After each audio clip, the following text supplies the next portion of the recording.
ახალი საბავშვო ბაღები გურჯაანის მუნიციპალიტეტში, რაიონში 3 საახსნელო დაწესებულება შენდება. 2 უკვე დასრულდა და მალე გაიხსნება. სამშენებლო სამუშაოები თანამედროვე სტანდარტების სრული დაცვით მიმდინარეობს. საახსნელო დაწესებულებები საჭირო ტექნიკითა და ინვენტარით აღიჭურვება. პროექტს მუნიციპალური განვითარების ფონდი აფინანსებს.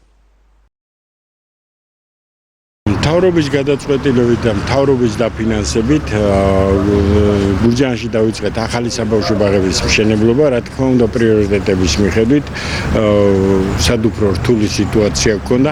ამ ეტაპზე მიმდინარეობს 6 საბავშვო ბაღი და გვიფინანსა მთავრობამ ახალი მშენებლობა.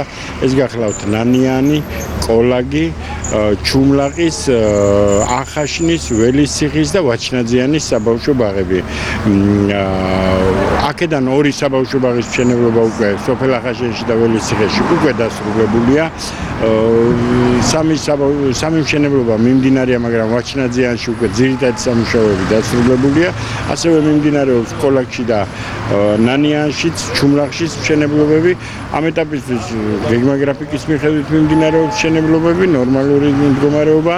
ივნისში და ივლისშია დასრულების ვადები. ბოლოვა და ივლისშია მითითებული. ვფიქრობთ, რომ ივლისისთვის უკვე 6-ვე საბავშვო ბაღს მივიღებთ და იქნება ახალი სექტემბრიდან ექსპლუატაციაში გაუშვათ კიდევაც. კიდევ დაგეგმილი გვაქვს სხვა საბავშვო ბაღების მშენებლობები, მაგრამ ეს ალბათ ამ წელში გამოჩნდება, რომელი პრიორიტეტები იქნება მონიშნული ჩვენს მიერ.